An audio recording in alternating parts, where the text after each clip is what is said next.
De télévision panafricaine For You Télévision, une autre vision du monde.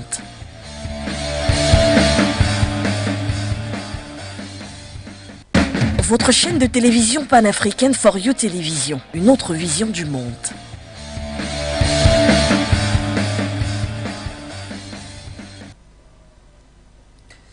Mesdames, Messieurs, bonsoir, bienvenue, c'est un réel plaisir de vous retrouver une fois de plus sur les antennes de For You Media Africa dans le cadre de votre édition L'Info à chaud. Ce soir, nous nous intéressons bien sûr à une information qui vient d'être officialisée donc par le président français. Il s'agit du départ définitif de la force française Barkhane du Sahel. L'annonce a été faite à Toulon il y a quelques heures de cela. Nous allons d'ailleurs nous intéresser sur les implications d'une telle décision.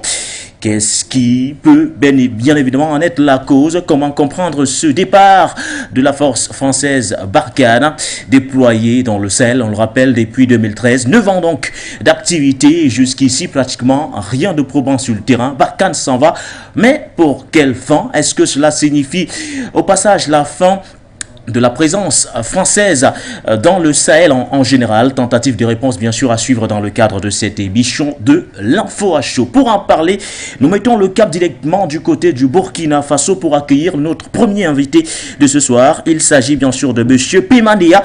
Il est président du cadre d'action pour la patrie, en abrégé CAP du côté du Burkina Faso. Monsieur Pemandéa, bonsoir à vous et bienvenue.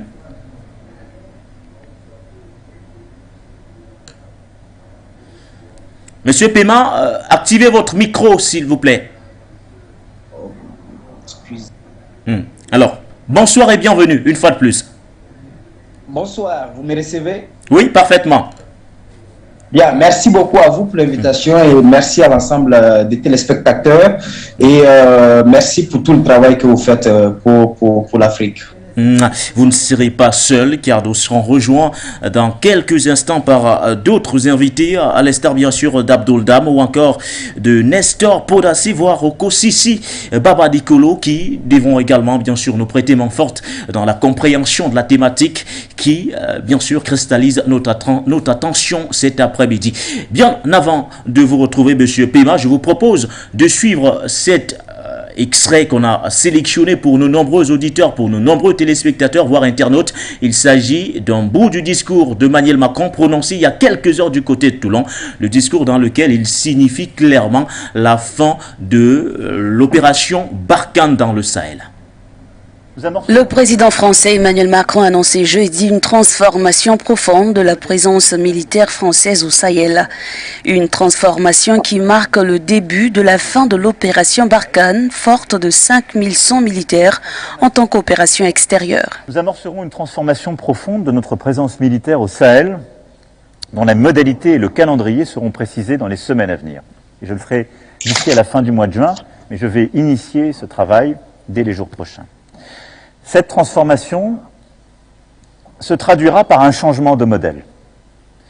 Il impliquera le passage à un nouveau cadre, c'est-à-dire la fin de l'opération Barkhane en tant qu'opération extérieure, pour permettre une opération d'appui, de soutien et de coopération aux armées des pays de la région qui le souhaitent, et de la mise en œuvre d'une opération militaire et d'une alliance internationale associant les États de la région et tous nos partenaires, strictement concentrés sur la lutte contre le terrorisme.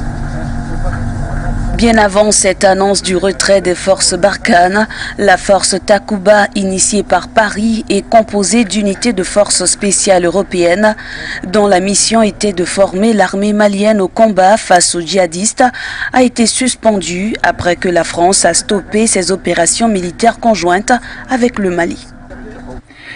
Notre engagement aux côtés de nos partenaires en Afrique doit désormais être centré sur une logique de coopération et d'appui à leurs armées.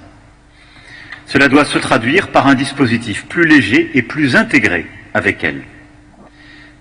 C'est pourquoi nous lancerons dans les prochains jours une phase d'échange avec nos partenaires africains, nos alliés et les organisations régionales pour faire évoluer ensemble le statut, le format et les missions des actuelles bases militaires françaises au Sahel et en Afrique de l'Ouest, afin de bâtir avec les intéressés une organisation et des instruments communs et partagés de soutien aux armées de la région. Cette stratégie sera finalisée d'ici 6 mois, après les concertations, l'association étroite et intime que nous souhaitons conduire. C'est indispensable et c'est une des conséquences que nous tirons de ce que nous avons vécu ces dernières années dans toute la région du Sahel. De même, nos interventions doivent être mieux bornées dans le temps, et ce, dès le début. Nous n'avons en effet pas vocation à rester engagés sans limite de temps dans des opérations extérieures. C'est aussi pour cette raison que j'ai décidé, en concertation avec nos partenaires, d'officialiser aujourd'hui la fin de l'opération Barkhane. Notre soutien militaire aux pays africains de la région se poursuivra, mais selon les nouveaux principes que nous avons définis avec eux. Il se déclinera à l'échelle de chaque pays selon les besoins qui seront exprimés par nos partenaires, équipement, formation, partenariat opérationnel, accompagnement dans la durée et intimité stratégique. Il viendra aussi, et oserais-je dire surtout, en soutien des efforts civils déployés par les autorités africaines pour répondre aux tensions communautaires, aux vulnérabilités sociales et économiques que tentent d'exploiter les groupes terroristes. La réaction du président français Emmanuel Macron, il y a quelques heures, c'était donc du côté de Toulon. Macron qui a officialisé le départ de la force française Barkhane du Sahel. Monsieur Pema Néa, vous avez suivi, c'était dans l'air il y a quelques mois, c'est désormais officiel. Quelles sont vos premières impressions à la suite de l'officialisation du départ de la force française Barkhane du Sahel? Il faut dire que je ne vois rien d'étonnant là-dedans parce que depuis un bon moment, oui, cette force était décriée par les opinions africaines, oui, puisqu'elle avait pour objectif, rappelez-vous que Barkhane a été mis en place suite à l'opération Serval. Oui. Souvenez-vous, en 2013, lorsque Bamako était dans la visée d'un groupe terroriste venu de la Libye, parce que ce qu'on ne dit pas aussi, c'est que tout ceci est la conséquence donc de l'intervention de la France et de l'OTAN en Libye. Oui. Et les Touaregs, les groupes séparatistes mélangés aux groupes terroristes qui ont récupéré un arsenal important d'armement et sont rentrés pour reconquérir le nord du Mali, et Bamako était menacé, donc ça avait servi de prétexte pour qu'une force et l'intervention française militaire ait lieu en 2013. Donc ils ont envoyé l'opération Serval, et quand l'opération a réussi à stopper donc l'avancée des Touaregs, que de partis, ils se sont transformés à une force donc qui allait durer dans le temps à travers la mise en place donc de cette fameuse opération Barkhane, où on tente de faire croire que ce n'est pas la France, mais que c'est la France qui justement a mobilisé des partenaires européens, oui, et à travers le monde pour venir sauver le Mali, et qui avait aussi pour mission de stopper l'avancée des groupes terroristes. Sauf que depuis 2014 jusqu'à aujourd'hui, non seulement le Mali n'a pas été sécurisé, le terrorisme n'a pas été éradiqué, oui, mais les pays qui étaient à l'abri, comme le Burkina Faso, le Togo, le Bénin aujourd'hui, sont attaqués, et la plupart donc de ces groupes, des groupes qui les attaquent vivent.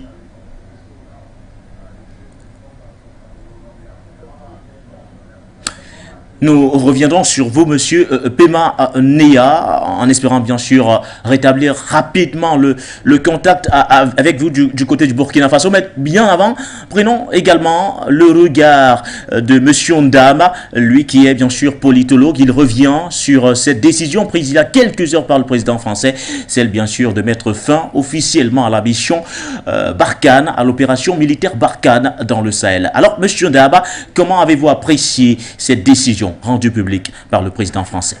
Le regard que l'on peut jeter en réalité de sortir cette déclaration, c'est tout simplement, on peut l'inscrire sur le prisme d'un aveu d'échec.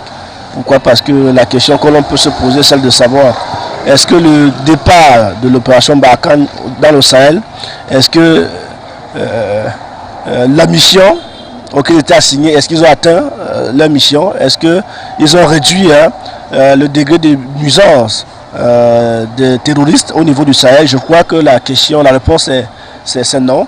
Mais je crois qu'il faut peut-être saluer aussi ça. Pourquoi? Parce que c'est peut-être un acte de responsabilité du président de la République française qui estime que on peut laisser la possibilité aux nationaux, aux États concernés de bien entendu proposer une solution tropicale, proposer une solution efficace au regard des réalités dont ils disposent, et qu'en réalité c'est tout simplement une façon de contribuer à ce que la lutte contre le tourisme puisse avoir une efficacité certaine.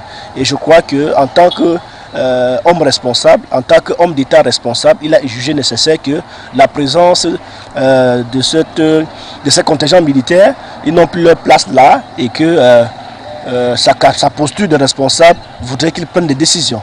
Et cette décision, pour ma part, est une occasion pour les Africains, notamment les pays concernés, de mettre sur pied une politique susceptible de lutter efficacement contre le terrorisme.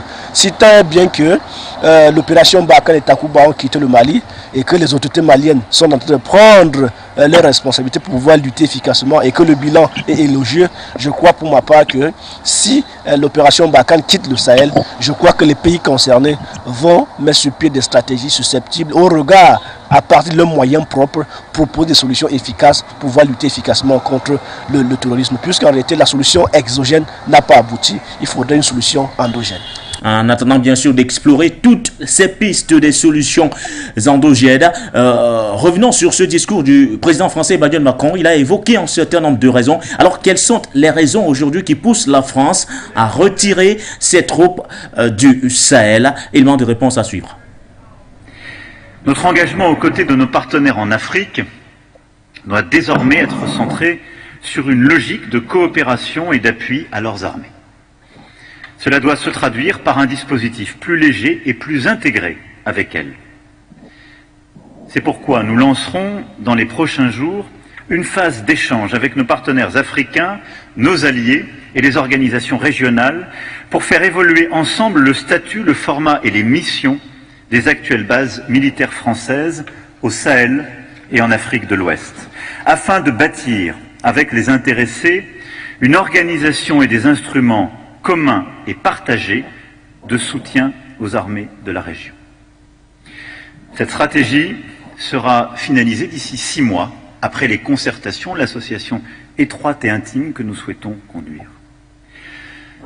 C'est indispensable et c'est une des conséquences que nous tirons de ce que nous avons vécu ces dernières années dans toute la région du Sahel. De même, nos interventions doivent être mieux bornées dans le temps, et ce, dès le début. Nous n'avons en effet pas vocation à rester engagés sans limite de temps dans des opérations extérieures. C'est aussi pour cette raison que j'ai décidé, en concertation avec nos partenaires, d'officialiser aujourd'hui la fin de l'opération Barkhane. Notre soutien militaire aux pays africains de la région se poursuivra, mais selon les nouveaux principes que nous avons définis avec eux. Il se déclinera à l'échelle de chaque pays selon les besoins qui seront exprimés par nos partenaires, équipement, formation, partenariat opérationnel, accompagnement dans la durée et intimité stratégique. Il viendra aussi, et oserais-je dire surtout, en soutien des efforts civils déployés par les autorités africaines pour répondre aux tensions communautaires, aux vulnérabilités sociales et économiques que tentent d'exploiter les groupes terroristes. Nous reviendrons largement, bien sûr, sur ces pistes de solutions endogènes proposées aujourd'hui pour faire face au terrorisme. Mais bien avant que nous ne soyons coupés, M. Pemanea, vous étiez déjà en train de planter le décor sur les raisons qui poussent aujourd'hui clairement le président français à acter le départ de l'opération, ou du moins des éléments de l'opération militaire Barkhane. Clairement sur le terrain, il faut le dire, forcément, rien ne surprend aujourd'hui au regard des résultats jusqu'ici qui ont été engrangés. Vous avez cité en exemple le cas bien sûr du Mali. Aujourd'hui, c'est plus que jamais une évidence de voir Barkhane s'en aller du Sahel, M. Pemanea.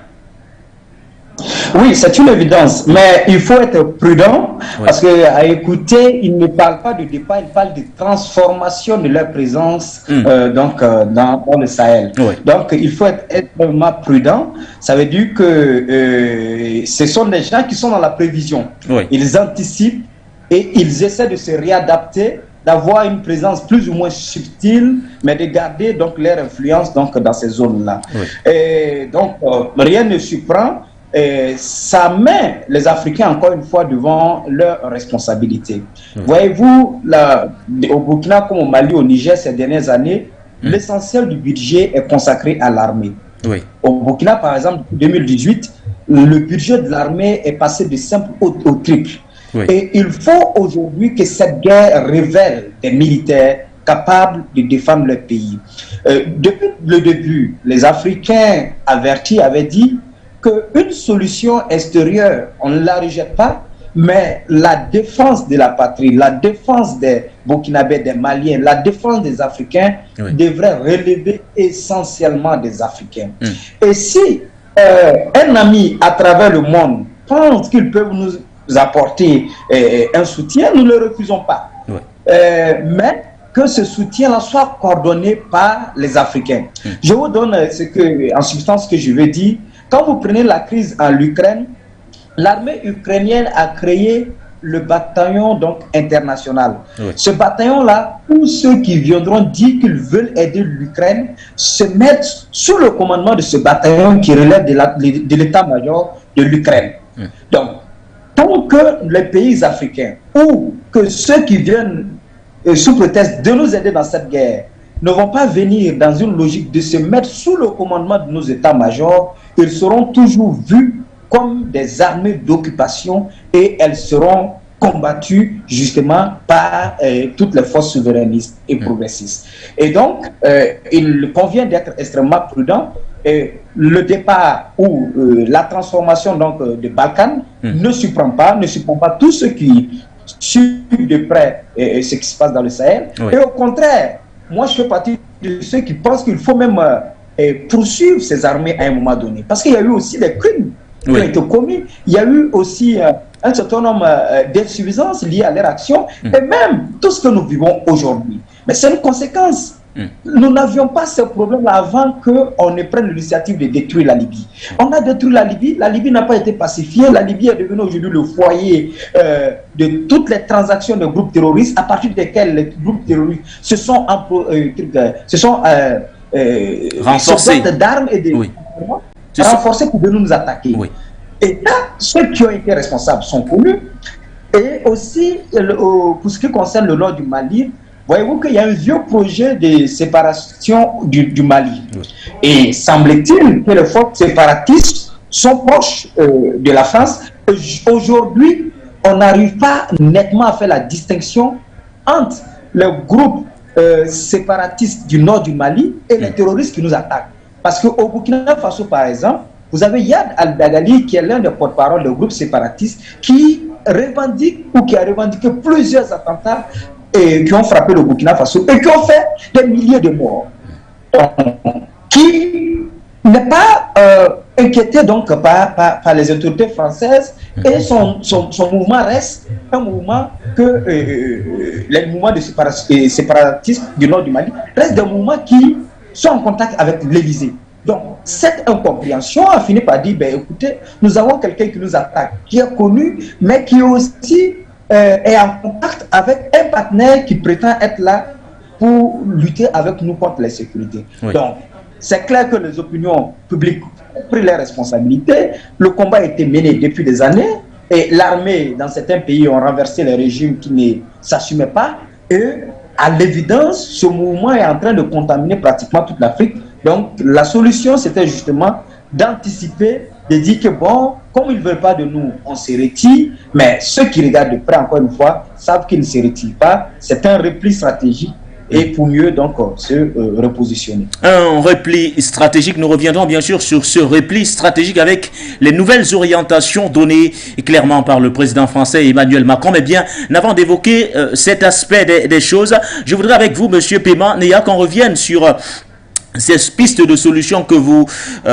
évoquez, ce vide d'ailleurs qui est désormais laissé par Barkhane, vous avez appelé à plus de responsabilités de la part des armées du continent africain. Est-ce que vous pensez que nos armées aujourd'hui sont suffisamment outillées pour combler ce vide-là que vient de laisser officiellement Barkhane?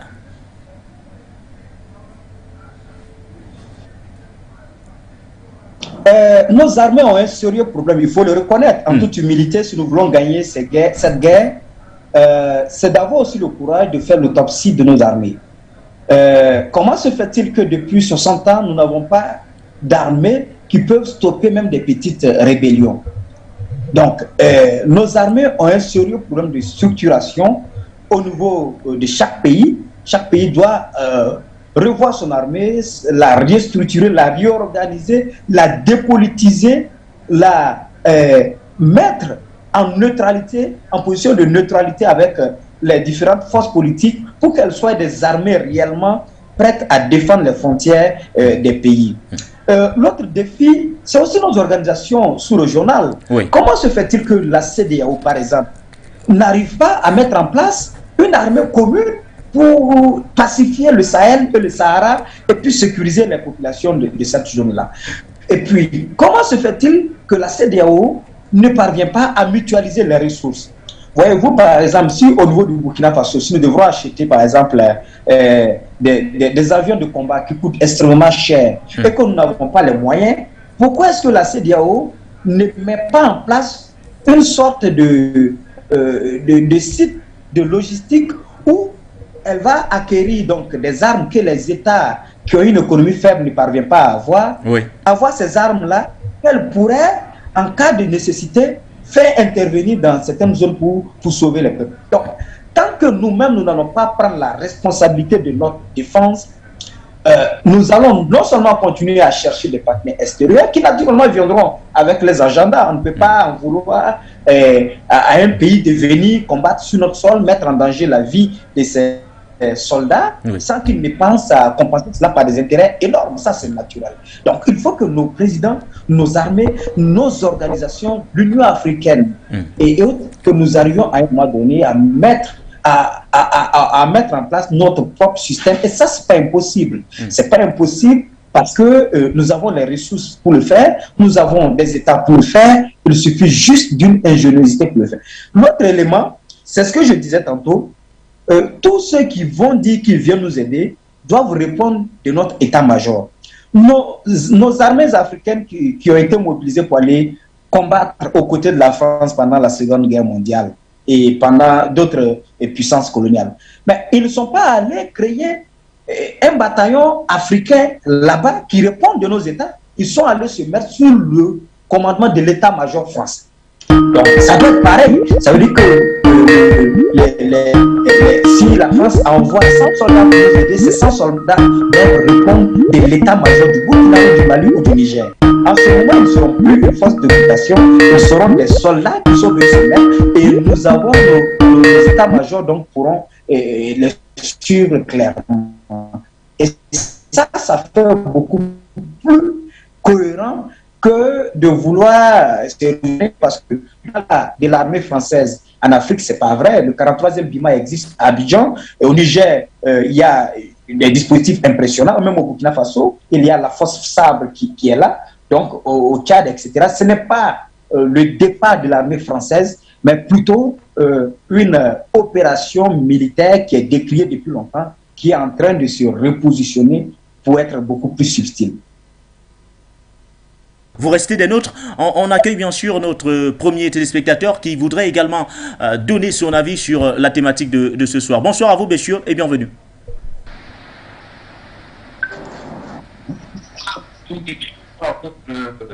À votre invité, que je salue avec beaucoup de déférence, parce qu'il a marqué un point très important.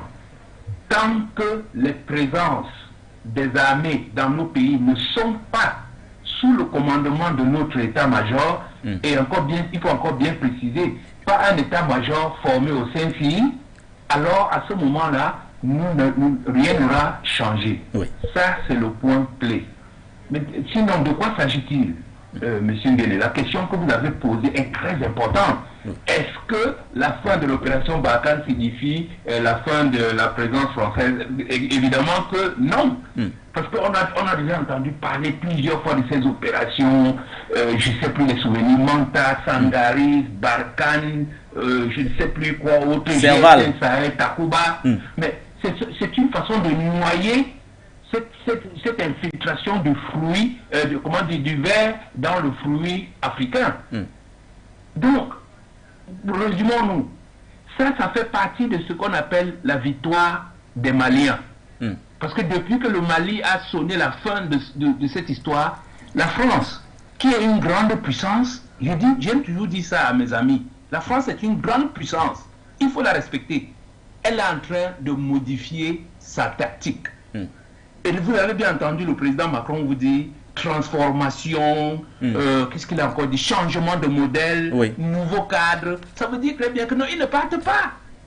Ils veulent juste changer la couleur comme des caméléons afin de revenir nous embêter.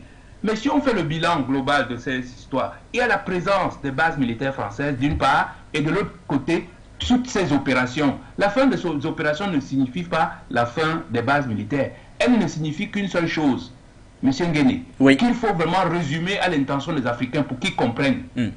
La France, pour justifier sa présence dans nos territoires, a développé le terrorisme dans nos pays.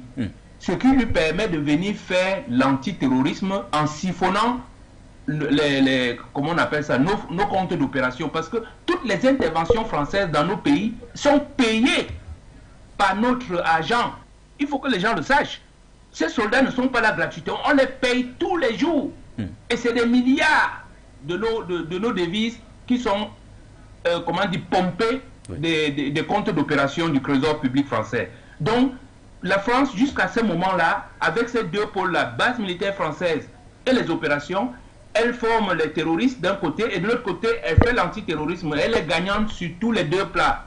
Maintenant, si nous leur disons que qu'il n'y a plus d'opérations possibles, alors la France se range. En arrêtant ces opérations, elle se range du côté des terroristes. Donc la présence française, à partir de ce moment-ci, n'a qu'une seule fonction, attiser les terroristes pour renverser les régimes qui ne lui sont pas favorables. Voilà ce qu'il faut retenir de cette opération. Vous avez bien entendu, transformation, changement de modèle, nouveau cadre.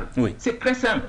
Tous les États comme le Mali qui vont être contre la France vont être combattus par ces terroristes qui vont dorénavant former. Autrement dit, pour nous, la seule décision qui compte, c'est de... Je pense que nous reviendrons sur ces auditeur ou du moins sur ce téléspectateur qui a également tenu à partager avec nous son avis ou du moins l'interprétation qu'il fait de cette sortie du président français et Emmanuel Macron. Bien avant de revenir vers vous, Monsieur Pébadé, on va également prendre l'analyse de Monsieur Dama sur les pistes de solutions qui s'offrent aujourd'hui au continent africain. On le sait, Barkhane est parti. Alors, que faut-il faire? Peut-être évaluer une fois de plus ces pistes de solutions endogènes purement africaines. Monsieur Dama. La coopération. Si en réalité la France a pour vœu pieux de lutter et d'endiguer le phénomène du tourisme, toute initiative allant dans ce sens est salutaire. Mais quand même, il faudrait qu'on puisse avoir un peu de retenue à l'effet de comprendre que est-ce que l'intervention d'une force étrangère en Afrique et plus précisément dans le Sahel pourrait être une solution à saluer au regard des expériences du passé? Est-ce qu'on ne peut pas, ces puissances extérieures ne peuvent pas laisser les coudées franches aux autorités africaines de bien vouloir prendre leurs responsabilités en fonction des réalités dont ils disposent et en fonction des expériences dont ils disposent pour pouvoir proposer des solutions efficaces dans la lutte contre le tourisme? Vous le savez très bien que la véritable solution de lutte contre le tourisme est perceptible sur deux pans. Le premier pan en amont, c'est notamment limiter le seuil de pauvreté en occupant les jeunes qui sont enrôlés facilement dans ce genre d'action. Et en aval, bien entendu, c'est redoter les instruments nécessaires qui peuvent permettre à ce que l'armée puisse avoir le matériel nécessaire pour pouvoir lutter à la menace qui se pose. Je crois que ces deux solutions sont les meilleures pour pouvoir lutter efficacement contre le terrorisme. Et pour ma part, j'estime que la solution pacifique est la meilleure des solutions, notamment créer des emplois qui peuvent permettre à ce que les jeunes soient attirés à avoir des emplois avoir la capacité de s'auto-créer des emplois pour pouvoir lutter efficacement contre le terrorisme. Pourquoi? Parce que la lutte contre le terrorisme est aussi une lutte pacifique. Quand on parle de lutte pacifique, c'est bien entendu occuper ces jeunes-là à travers des métiers. Et je crois que lorsque ces jeunes seront occupés par des métiers, l'armée, la force armée, la branche armée de l'État pourrait donc aller rechercher dans leur dernier retranchement les cerveaux et les instigateurs, bien entendu, de ceux-là qui mettent l'instabilité de ces pays-là en mal. Je crois qu'il faut aussi ne pas perdre de vue le pan de la diplomatie, où on pourrait également évoquer le pan de la sous-traitance dans le terrorisme. Et également travailler à détecter notamment ces multinationales et ces personnes tapis dans l'ombre qui nourrissent et entretiennent le terrorisme à leur fin personnelle. Parce qu'il ne faut pas perdre de vue qu'il y a plusieurs types de terrorisme. Bien entendu, là, nous avons le terrorisme islamiste et bien entendu le terrorisme qui est créé par certaines puissances et même certains États à l'effet de faire pression sur d'autres États pour obtenir un certain nombre de choses. Vu sur cet angle-là, il y a plusieurs leviers qu'il faut actionner. Le levier de l'emploi, le levier de la diplomatie et bien entendu le levier de l'armée militaire. L'emploi, diplomatie et bien sûr l'aspect purement militaire. Voilà les trois pistes de solutions proposées donc par Monsieur Ndama dans le cadre bien sûr de ce nouveau redéploiement, hein, on va le dire comme ça, des forces africaines dans la lutte contre ce terrorisme. Alors, quel est votre regard, Monsieur Pemanea, sur ces trois éléments relevés par Monsieur Ndama?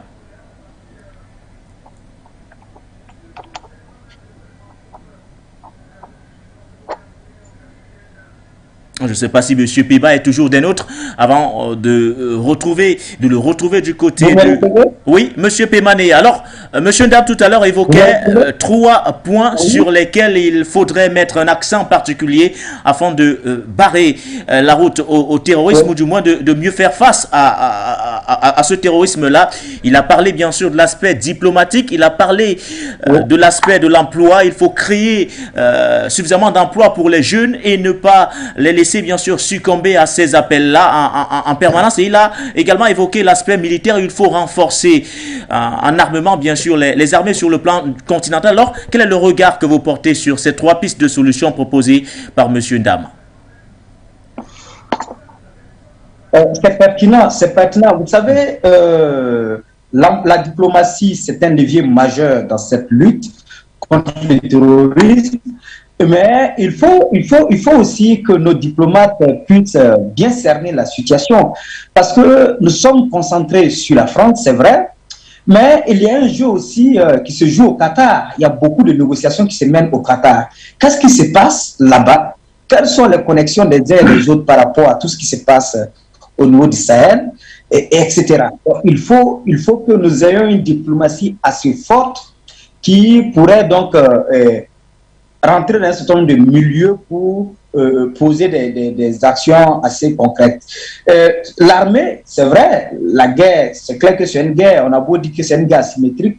Aujourd'hui, au Burkina et au Mali, il y a des zones, ce n'est plus une guerre asymétrique. Le président de la transition ici l'a dit, le capitaine Ibrahim Traoré l'a dit, ce n'est plus une guerre asymétrique. Nous avons une armée en face, et c'est vrai, parce que des gens s'organisent pour venir attaquer des camps militaires, des détachements militaires. Ce n'est plus une guerre asymétrique. Ce ne sont pas des attentats, ce sont des attaques maintenant qu'ils planifient comme une armée régulière.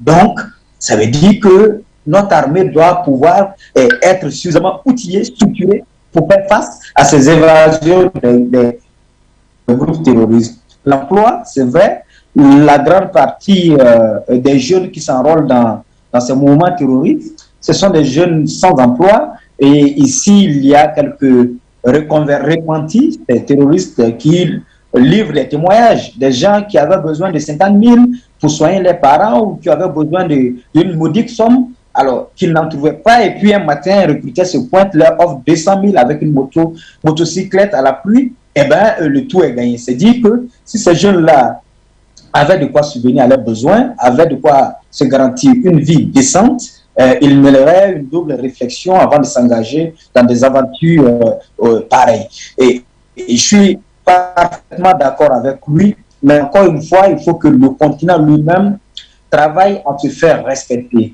Et nos institutions sous-régionales doivent pouvoir venir en aide de façon appuyée et efficace. Comment se fait-il que depuis le début, depuis 2012-2013, c'est la France qui porte le leadership de la sécurité des Maliens et des Africains pour un espace de plus de 16 pays, pour un continent de plus de 53 États. C'est pas logique, c'est pas normal, c'est pas acceptable. Il va de soi qu'elles se donnent des ailes.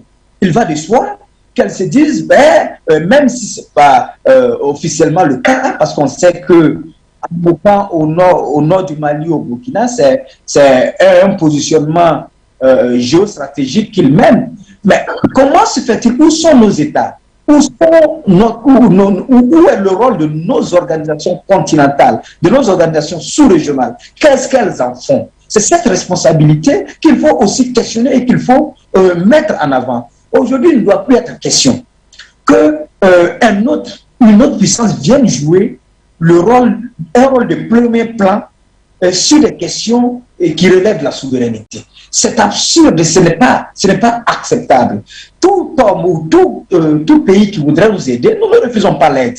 Mais cette aide-là, elle doit être définie par nous, et où il doit intervenir, ça doit être défini par nous, contrôlé par nous. Sinon, on n'en a pas besoin. Donc, et ça, ce n'est pas la Russie qui viendra le faire pour nous, ce n'est pas la Chine, c'est nous-mêmes les Africains, et nos présidents doivent comprendre cela. Notre continent doit maintenant mesurer toute l'urgence qu'il y a à se donner un minimum de dignité qui n'est plus violable comme on ne peut plus piétiner. Invité de cet après-midi, il s'agit bien sûr de M. Okosisi Baba Dikolo. Bienvenue à vous et bonsoir. Alors, bien le bonsoir à For You Media, bien le bonsoir aux panélistes. J'ai dû apercevoir M. Eladjindam, je vois M. Pimanea aussi qui est là. Je tiens à saluer votre territoire et toute l'Afrique. Merci, chère autorité Nguémé, de m'avoir invité aussi. Je tiens à présenter mes excuses pour mon retard sur ce plateau. Alors, une question à double volet pour vous d'entrée, Monsieur Baba Dikolo. Il y a quelques minutes de cela, ou du moins quelques heures, le président français Emmanuel Macron a donc officialisé le départ de l'opération, ou du moins de la force française Barkhane du continent, ou du moins du Sahel. Quel est dans un premier temps le regard que vous jetez sur cette décision qui a été prise il y a quelques heures de cela? Et deuxième question, ou du moins deuxième volet, alors avec le départ de Barkhane, quelles sont aujourd'hui les solutions endogènes qui peuvent bien sûr permettre au continent de faire face à ce terrorisme qui devient quand même grandissant dans le Sahel? Merci d'abord pour la thématique. Sur la première question qui informe l'Afrique et le monde de ce que le président de la junte française décide d'informer le monde officiellement qui retire la force Barkhane dans le Sahel. Ceci n'est pas une décision de Macron. Ce n'est pas une décision de Macron parce que décider de retirer ou d'informer le monde qu'on retire son armée dans le Sahel, comme si c'était venu de son propre chef, est une utopie et c'est une comédie. C'est de la communication qui ne va plus tromper les Africains. Lorsqu'on parle du Sahel aujourd'hui dans l'Afrique de l'Ouest, on parle naturellement du grand désert qui part et qui a son embouchure au Mali. Au Mali, c'est là que la force Barkhane était vraiment basée. Oui. Mais Emmanuel Macron n'a pas décidé de lui-même de faire partir la force Barkhane. Le Mali a chassé la force Barkhane. Le Mali a chassé la force Barkhane.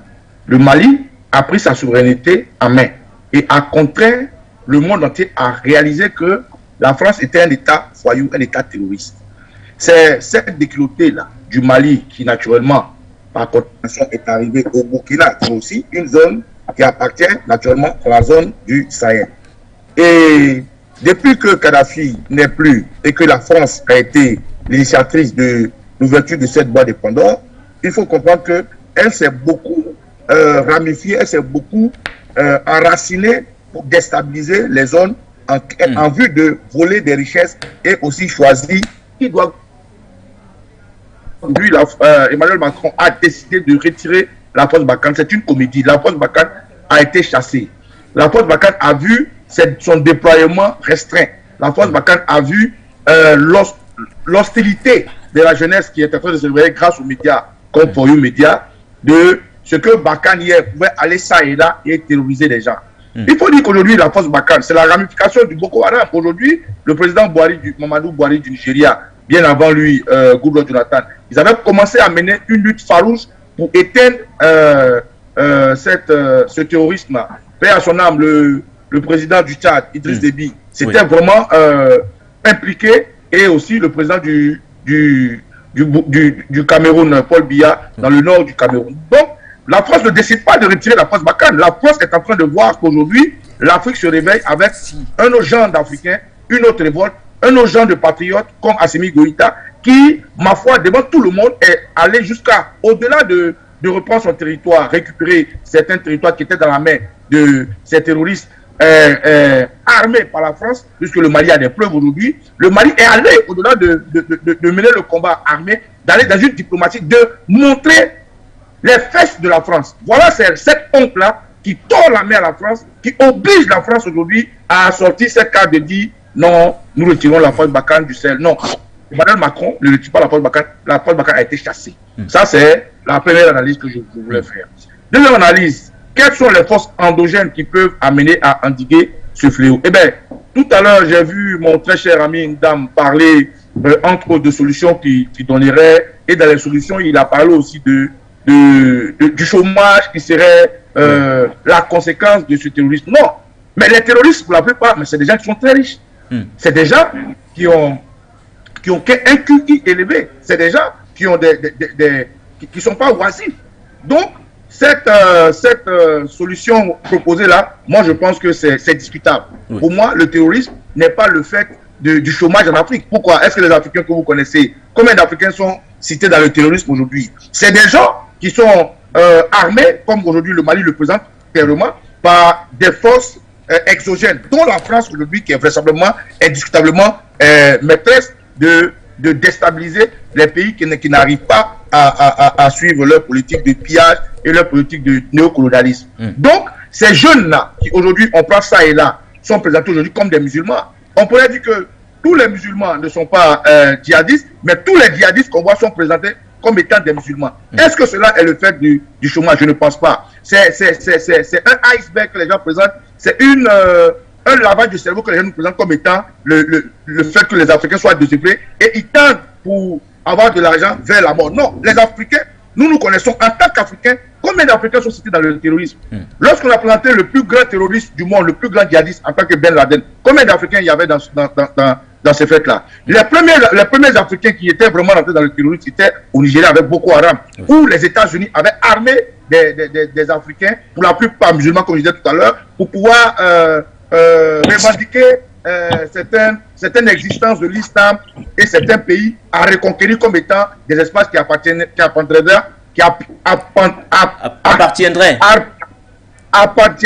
aux non-musulmans. Donc, quand mon frère Ndam dit qu'il faut donner de l'emploi aux jeunes pour endiguer le terrorisme, je pense que c'est discutable pour moi. Le terrorisme, les facteurs et les acteurs du terrorisme sont aujourd'hui des gens comme la France. Et Dieu merci, il y a un pays qui s'appelle le Mali, avec le chef d'État Assimi Goïta, qui aujourd'hui a montré par A plus B que dans les terroristes qu'il attrape, dans les djihadistes qu'il attrape, il y a des Français. Beaucoup de pays, aujourd'hui, la Centrafrique, aujourd'hui qui est en train de lutter, qui est en train de quitter le giron de la France, va être tranquille. Regardez aujourd'hui la Guinée qui est en train de gérer un problème de démagogie politique qui n'est pas forcément un problème sécuritaire, mais aussi en train de prendre le fer de lance. Regardez le président Traoré du Burkina Faso, qui aujourd'hui est au front en train de se battre pour dire qu'ils doivent, avec le Mali, se donner la main.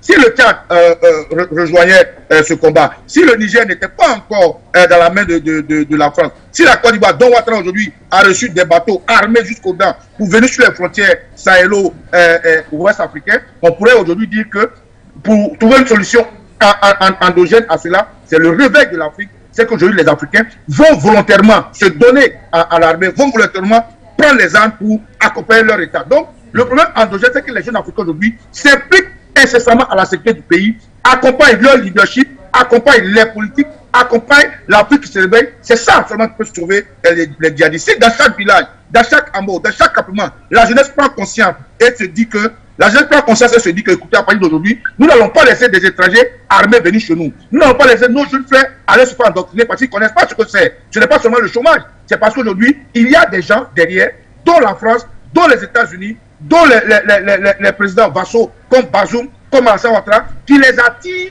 vers une facilité d'avoir de l'argent au-delà de présenter l'Afrique comme étant une zone sahélienne imbibée de terrorisme. Et lequel terrorisme, on va quitter l'Europe. Les gens quittent l'Europe. Le terrorisme n'est pas à leur porte. Ils viennent en Afrique, soi-disant qu'ils viennent aider les Africains. Et le lendemain, depuis longtemps, vous avez vu le problème du Mali. Combien d'années, depuis ATT, la France est venue aider le Mali à endiguer le terrorisme? Est-ce qu'ils ont pu? Non.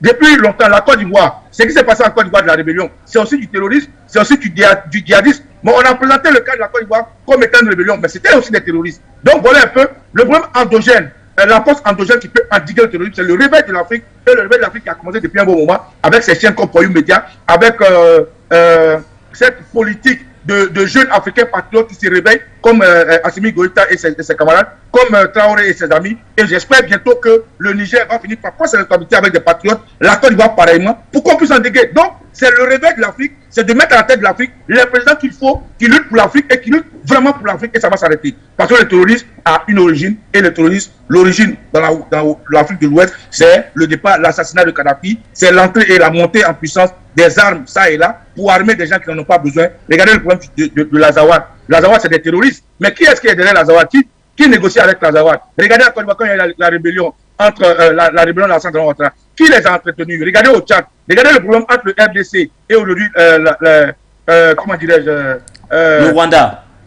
Le Rwanda. Oui. Quels sont ceux qui sont dedans en train de manipuler? Donc, le problème endogène, c'est le réveil de l'Afrique et c'est l'implication de la jeunesse au sein de l'armée et d'accompagner le gouvernement pro-africains, les gouvernements français, les gouvernements panafricains. C'est seulement ça qui peut résoudre le problème. Et non dire que il faut aller chercher des forces ça et là. Non, non, non. Même aujourd'hui, nous appelons la Russie. Pourquoi? Parce que la Russie, comme je dis toujours sur ce plateau, est un partenaire qui veut nous apprendre à pêcher au lieu de nous donner du poisson comme le faisaient les autres qui ne font que nous voler, nous piller, nous esclavagiser et nous garder à l'état pauvre. Voilà un peu la lecture que j'ai de ce problème. Ah, merci à vous, monsieur Okosisi Baba Nicolo. Et vous êtes tous unanimes.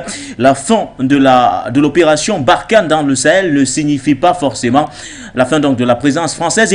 Et pour avoir une idée assez précise sur cette thématique-là, le président français Emmanuel Macron a parlé d'une adaptation significative des bases françaises en Afrique, avec bien sûr pour principe la réduction de l'exposition et de la visibilité des forces militaires françaises en Afrique, l'accent étant mis bien sûr sur la fourniture d'équipements et bien sûr la formation. Quelle est votre appréciation sur cette nouvelle réorientation de la présence militaire française sur le continent, ou du moins dans la sous-région Sahel? Je m'adresse bien évidemment à vous, monsieur Pemania. Alors, je pense qu'aujourd'hui, je le signifiais, il ne s'agit pas d'un départ, il s'agit, elle est là. Oui. Le 43e BIMA, la base militaire à Abidjan, à Port-Boué, est intacte. Sinon que des articles de presse bien introduits indiquaient que ça a été renforcé. Du côté de Niger également, le dispositif qui a été déplacé au Mali s'est retrouvé au Niger, ça a été renforcé. Il y a une présence au Burkina. Et donc, la France, elle est là. Et comme on le dit, c'est des gens qui tiennent également compte de la montée en puissance de la frustration des jeunes Africains qu'elle appelle sentiment anti-français, mais qui en réalité est un sentiment contre la politique interventionniste donc, de la France dans les affaires internes du continent. Et elle va se redéployer de façon stratégique. Et il y a un volet que les gens négligent, c'est le volet logistique. Savez-vous que le soutien donc, à Balkane était conditionné par le fait que les pays membres de cet espace-là devraient payer tous les équipements militaires qu'ils avaient besoin, que l'opération avait besoin avec la France. Ça faisait combien de milliards d'euros pour l'industrie militaire, excusez-moi, pour l'industrie militaire française toutes ces années. Donc, on conditionne vos armées. Non seulement on vient s'installer chez vous, on conditionne vos armées à s'équiper avec du matériel français, des entreprises françaises. Donc, c'est stratégiquement important et c'est ressorti aujourd'hui que la France va jouer un rôle d'équipement, de fourniture du matériel logistique, etc. aux armées africaines dans le Sahel qui en aura besoin. Ça veut dire que ce volet, c'est un volet très important qu'il faut également regarder de près. Des gens peuvent être absents sur le terrain, mais vous contrôlez par le matériel qu'il vous fournit. La guerre que nous vivons, nous la vivons réellement au Burkina. Il ne passe des jours sans qu'il n'y ait de morts du fait des terroristes. Nous sommes à plus de 2 millions de personnes déplacées internes et dans ces camps de déplacés, vous verrez toutes sortes de misères, la laideur de la misère, la dignité humaine, elle est totalement aplatie. Et donc, il nous faut maintenant, comme le capitaine Ibrahim l'a dit, dans l'urgence, trouver les mécanismes pour que nous puissions par nous-mêmes mener cette guerre qui est rapportable. On peut gagner cette guerre. On peut la gagner. Et ce qu'il faut pour la gagner, c'est la transparence. Ce qu'il faut pour la gagner, c'est que les pays, d'abord, parviennent à restructurer les armées, à avoir des présidents réellement qui sont engagés pour la cause des pays et avoir des partenaires qui aussi sont dans une certaine franchise. Personne ne peut comprendre qu'au Burkina comme au Mali, au Niger, voyez-vous, il y a des armes qui ont été commandées depuis 2018, payées, mais dont la procédure la diplomatie militaire rend tellement lourde pour que ces armes-là puissent rentrer. Et vous verrez que c'est maintenant qu'il y a un certain nombre d'armes que le Roch Kabore avait commandées sont en train d'arriver. Alors que la crise à l'Ukraine, dès qu'elle a commencé le lendemain, toutes les armes, elle n'a même pas payé. Le monde entier allait fournir les armes là-bas. La France a envoyé combien de canons César? Des canons César qu'elle avait fabriqués pour sa défense. Elle l'a livré à l'Ukraine. Aucun n'a été donné au nom de cette amitié qu'elle affiche aux Africains. C'est dit clairement que ces gens-là s'en foutent royalement de nous.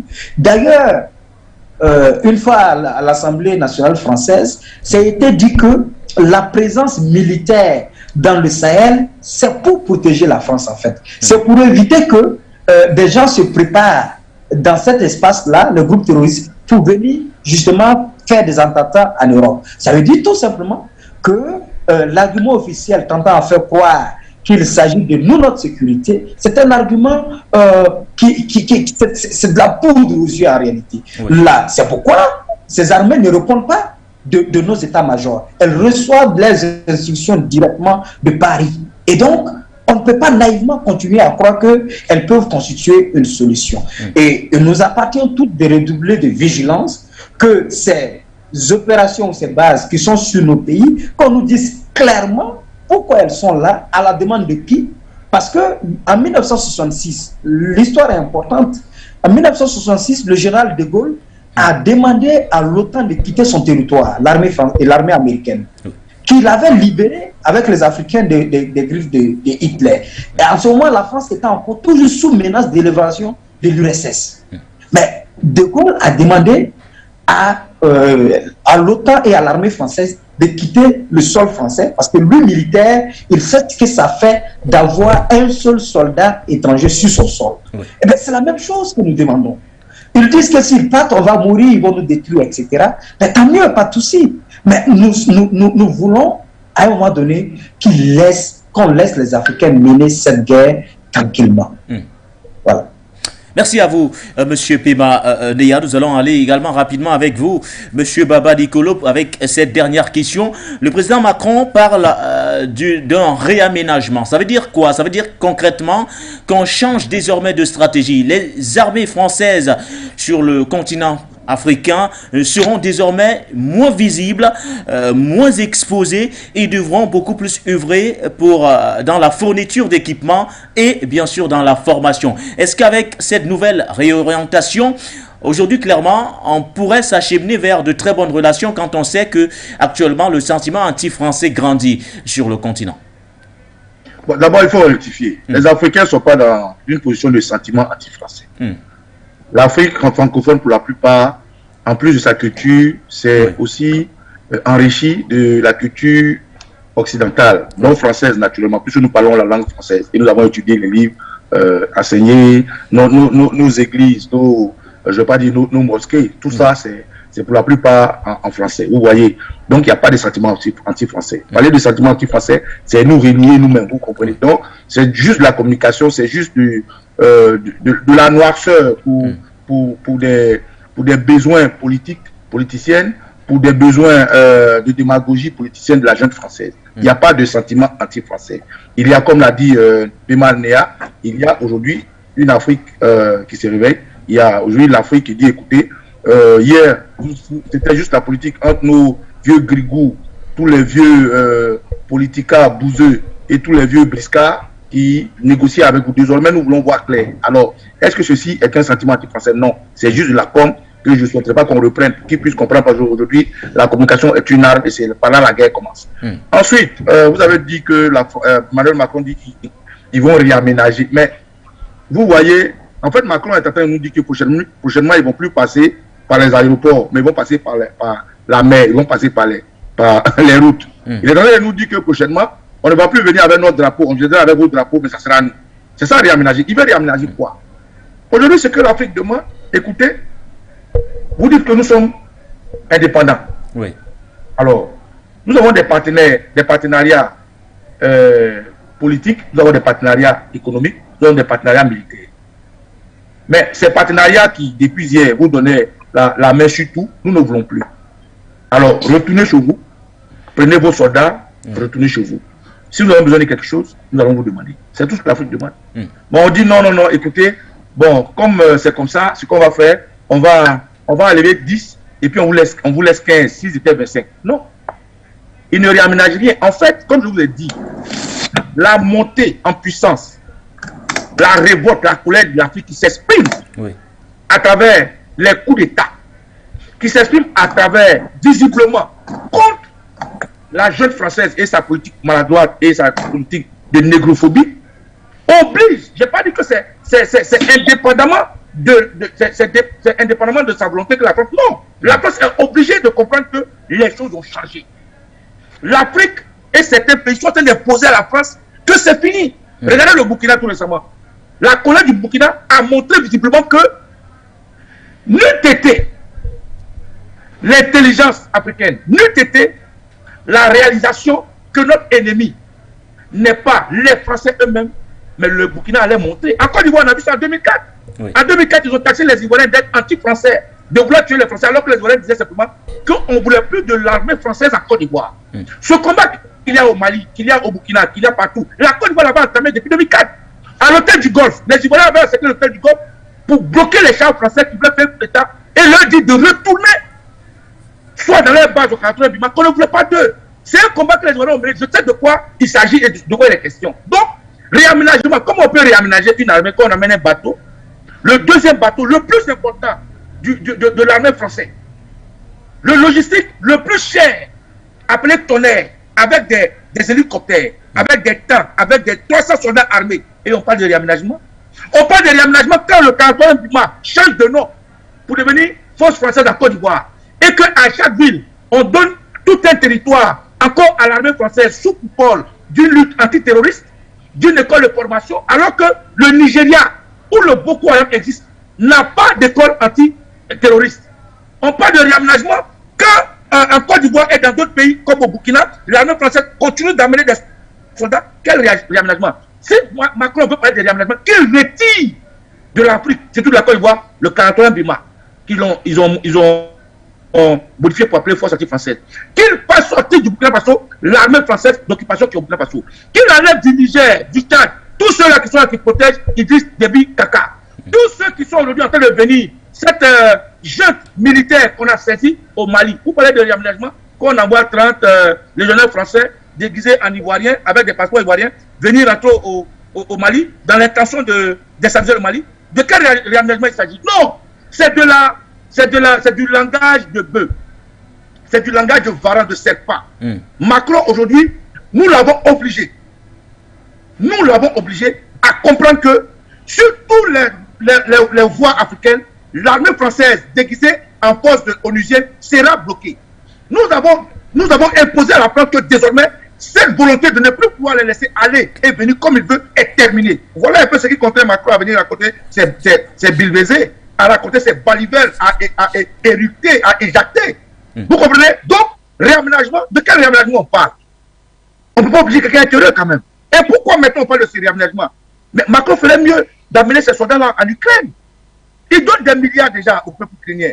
Il chasse des jeunes Africains qui sont logés ici en France parce qu'ils sont sans papier pour héberger des Ukrainiens. On empêche des Africains qui sont en Ukraine de sortir quand il y a la guerre. S'ils parlent de réaménagement, mais qu'ils retournent avec les soldats français, mais qu'ils les prennent et qu'ils les amènent en Ukraine pour aller aider Zelensky. Au lieu de donner des armes, au lieu de donner de l'argent, de donner de la nourriture. Et puis, des soldats qui ont peur de prendre les armes, ils parlent des armes. Qui lui a dit qu'aujourd'hui l'Afrique veut ça? Pourquoi ils ont bombardé le président Laurent Gbagbo? Pourquoi? Ils ont bombardé le président Laurent Gbagbo. Le président Gbagbo a dit que nous ne sommes pas une politique française. Pourquoi est-ce qu'aujourd'hui on a tué Idriss Déby? Parce qu'Idriss Déby a compris et il a dit tout haut ce que les gens disent tout bas. Que c'est la France qui l'a obligé à se maintenir, que c'est la France qui ne veut pas. Pourquoi ils ont tué Kadhafi? Pourquoi est-ce qu'aujourd'hui ils veulent tout que pour renverser Assimi Goïta? Pourquoi est-ce que le Traoré ne les arrange plus? Pourquoi ils veulent déstabiliser la Guinée avec une opposition à l'intérieur qui finance? Pourquoi? Donc de quel réaménagement parle-t-on? Écoutez, soyons focus, soyons pragmatiques. Oui. Réaménagement, c'est des mots pour des imbéciles. Nous ne sommes plus dupes. Réaménager, réorganiser, réduire, c'est des mots pour des types. Nous ne sommes pas dupes. Alors, tout ce que nous demandons, nous maintenons le départ de l'armée française de notre sol. Le djihadisme, qui le crée? Qui les arme? Aujourd'hui, le président Traoré a dit, mais c'est une armée en bonne et due forme. En Côte d'Ivoire, la rébellion, mais c'était aussi du terrorisme, c'était du djihadisme. Quel nom ils ont choisi de donner? Ils ont dit non, c'est une rébellion. Mais tiens, quelle est cette rébellion qui a des chars, qui a des avions? Quelle est cette rébellion qui vient discuter en France avec des Français? Quelle est cette rébellion à qui on donne une partie de la Côte d'Ivoire? Quelle est cette rébellion dont on valide des élections malgré un problème politique? Quelle est cette rébellion? C'est aussi du djihadisme. Ils donnent un nom à tout pays selon leur entraînement, selon leur conviction et selon leur plan. Donc, ce n'est pas d'un réagissement qu'on veut. On veut le départ de l'armée française. Alors, le discours de Macron est du déjà vu. C'est du maquillage, c'est de l'insulte, c'est de l'insubordination. Macron prend les Africains pour des cons. On dit, l'armée française, allez-vous-en. Alpha Blondy, qui aujourd'hui est devenu amnésique, l'avait chanté. Armée française, allez-vous-en. Allez-vous-en de chez nous. Nous ne voulons plus d'indépendance sous haute surveillance. C'est tout ce qu'on demande. S'ils disent que nous sommes des frères, s'ils disent qu'ils aiment l'Afrique, qu'ils prennent leurs soldats, qu'ils partent. Ils ont été en Afrique sous prétexte d'aider les Africains à lutter contre le terrorisme. Le terrorisme ne s'est pas arrêté. Le terrorisme s'est développé comme une gangrène. Aujourd'hui, il y a une guerre en Europe entre la Russie et l'Ukraine. Qu'ils prennent ces soldats, qu'ils l'aillent là-bas. Aujourd'hui, l'Afrique, regardez au Burkina Faso, le VDP, où des jeunes volontaires viennent eux-mêmes se donner pour le combat de la patrie. Regardez au Mali, où des jeunes volontaires viennent se donner pour lutter. Mais voilà ce dont on a besoin. De ce que l'armée française veut nous aider, que l'armée française parte. Nous avons des partenaires aujourd'hui qui sont prêts à nous donner des armes. Nous avons des partenaires avec qui nous pouvons asseoir, discuter et voir clair de ce que nous voulons. Nous avons des partenaires aujourd'hui qui ont montré par A plus B que face à l'armée française, elle est impuissante. L'armée française est impuissante. Donc, ce n'est pas en Afrique qu'elle va nous emmerder. Les Africains, si on me dit qu'un Africain prend un bateau pour aller en Europe parce qu'il est affamé, parce qu'il est au chômage, je peux comprendre. Mais qu'on dise que c'est la paupérisation de l'Afrique, c'est le chômage qui amène les Africains à devenir des djihadistes, c'est faux. C'est la France qui arme, qui fabrique de ces phares, qui part. La France part avec son armée. La France laisse l'Afrique avoir sa propre monnaie. La France laisse l'Afrique gérer sa propre politique. La France laisse l'Afrique coordonner sa CEDEAO, son Union africaine, et c'est tout. Donc, ce réaménagement, ce réajustement, ce n'est que du pipeau, ce n'est qu'un langage de serpent, ce n'est que prendre les Africains pour des dupes. Nous ne sommes pas dupes. Que Macron, cette jeune Française-là, prise ses bagages et dégage l'Afrique. Parce que même s'ils ne vont pas, comme on a commencé à les contraindre, ils vont être bloqués dans tous les carrefours, dans tous les villages, dans tous les campements. Et s'ils continuent, lorsque la Côte d'Ivoire, nous allons dégager Ouattara, lorsque le Niger va dégager Bazoum, lorsque tous ces vassaux comme Kaka Déby va dégager, vous allez voir que les Africains eux-mêmes vont endiguer le terrorisme et jamais plus la France n'aura même un soldat français en Afrique. S'ils continuent, ce qui va arriver adviendra. Et j'ai dit. Merci à vous, Kosisi Baba Nicolo. Et c'est avec vous d'ailleurs que nous refermons cette émission de l'info à chaud sur les antennes de For You Media Africa. Merci à vous, Kosisi Baba Nicolo, et bonne fin de soirée de votre côté. C'est moi qui vous remercie. Merci également à vous, Monsieur Pemanea, pour votre contribution et surtout pour votre disponibilité. Merci et très bonne fin de soirée également à vous. Voilà, Monsieur Pemanea me signale qu'il est déjà parti. Merci à vous qui étiez nombreux à nous suivre. Mon moniteur me le signale d'ailleurs. Vous étiez nombreux sur les antennes de For You Media Africa. Vous étiez nombreux sur nos différentes plateformes Facebook ou encore YouTube For You Media Africa. Vous étiez nombreux à nous suivre sur la 96.3 FM For You Radio. Au plaisir de se retrouver. Les programmes se poursuivent avec bien sûr dans une trentaine de minutes. Cette grande session bien sûr d'émission. Le point sur l'actualité avec le très grand MBL, Mohamed Bachir Ladana. Votre chaîne de télévision panafricaine For You Télévision, une autre vision du monde.